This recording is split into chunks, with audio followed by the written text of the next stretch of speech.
ஜெயலலிதா அவர்கள் மேடையில போகும்போது மக்களுக்காக நான், மக்களுக்காகவே நான், உங்களுக்காக தவமா இருக்கேங்கிறாங்க. தவ வாழ்க்கை வாழ்ந்துட்டு இருக்கேங்கிறாங்க.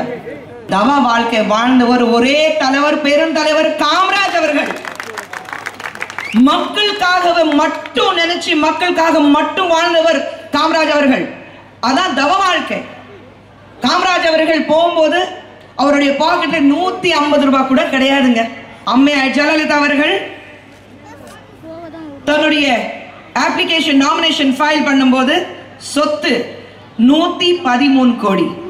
இது தவம் இருக்கிற வாழ்க்கை. 113 கோடி பேப்பர்ல இல்லாதது எவ்வளோ, அதுக்கு கணக்கே இல்லை. அம்மையார் ஜெயலலிதா அவர்கள் வந்ததுக்கு அப்புறம் ஒரே வளர்ச்சி தமிழ்நாட்டில் பார்த்தது இந்த டாஸ்மார்க் தான். 30,000 கோடி வசூல் பண்ணியிருக்கிறாங்க இந்த வருஷத்துல. அந்த 30,000 கோடி எப்படி? டாஸ்மார்க்ல வர சரக்கு, சாராயம், மிடாஸ். மிடாஸ் யாருது? அம்மையார் ஜெயலலிதா அவங்களுடைய தோழி சசிகலா அவர்களது.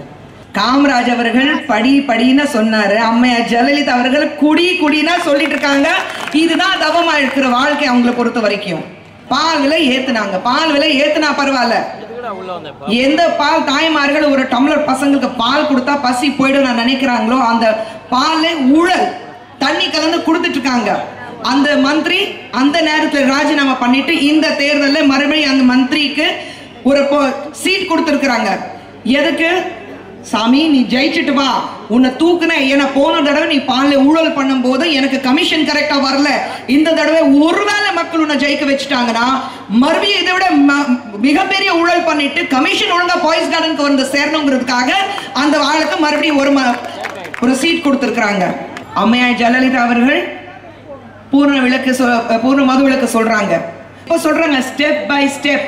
இந்த ஸ்டெப் ஏன் 5 வருஷத்துக்கு முன்னாடி எடுக்க மாட்டாங்க? அப்படி பூர்ண மது விலக்கு பத்தி அவங்க சீரியஸா இருந்திருந்தாங்கன்னா கோவனை ஏன் 20ல தூக்கி நீங்க ஒரு பாட்டு மட்டும் தானே பாடினாரு கோவன் அவர்கள், அதுக்காக தூக்கி ஜெயில போட்டீங்க.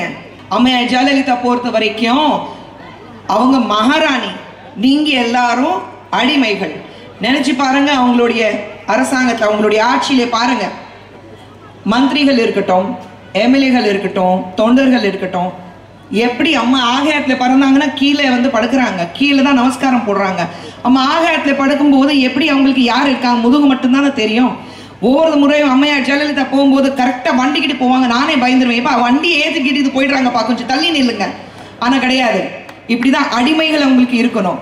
மக்களுக்காக நான், மக்களுக்காகவே நான், மக்களால நான், அதெல்லாம் கேள்வி டயலாக் எல்லாம் விட்டுட்டு இருக்காங்க.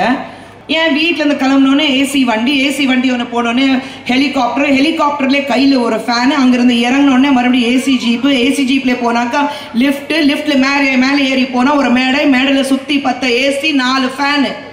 ஆனால் அந்த பொதுக்கூட்டத்தில் மக்கள் பாருங்க, காலையில் 10 மணியிலிருந்து ஈவினிங் 4-5 மணி வரைக்கும் அப்படி அந்த வெயில உட்கார வச்சுட்டு ஏதோ ஆடு மாடு அப்படியே சுருங்கி வச்ச மாதிரி சுற்றி முள்வெளியில போட்டு போலீஸ்காரங்களோட பாதுகாப்பு. ஏன்னா யாரும் வெளியில போயிடக்கூடாது. ஏன்னா இங்க வந்திருக்கிற அத்தனை 3 பக்கம் வந்திருக்கிற கூட்டம் பாருங்க, இது தானா வந்த கூட்டம். உங்களுக்கு பிரியாணி பாக்கெட்டோ 100 ரூபாய் கொடுத்து நீங்க வாங்கின கூட்டம் கிடையாது. சட்ட ஒழுங்கம் கிடையாது, கரப்ஷன் இருக்கு, ஊழல் இருக்கு, முன்னேற்றம் கிடையாது, நமக்கு பாதுகாப்பு கிடையாது, எதுவுமே இல்லாம இந்த அம்மையார் ஜெயலலிதா அவர்கள் 5 வருஷமா இந்த தமிழ்நாட்டில் ஆட்சி ஆழ்ந்துட்டு இருக்காங்க. அவங்களுக்கு ஒரு பாடம் புகட்டணும்.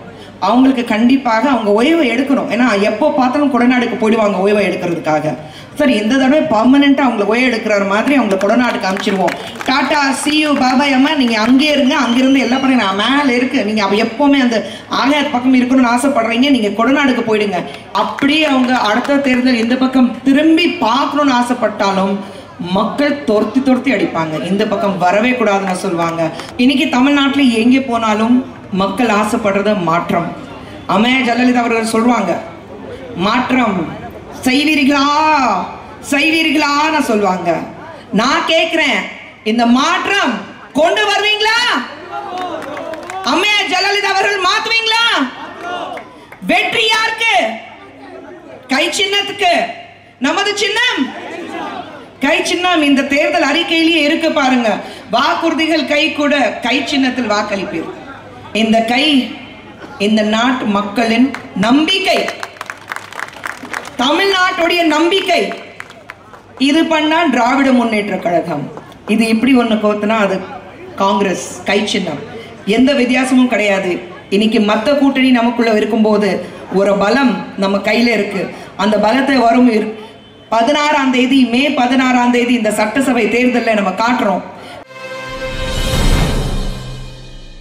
பாரு என்ன பண்ணிட்டு இருக்கா பாரு, 4 பசங்களோட பேசிட்டு இருக்கா, ஊர் சுத்திட்டு இருக்கா. அவங்க குடும்பத்தில் இருக்க பெற்றோர்களோ கணவரோ குழந்தைகளோ முதல்ல ஒத்துழைப்பு கொடுத்தாதான் பெண்கள் வெளியில அரசியலுக்கு வர முடியும்.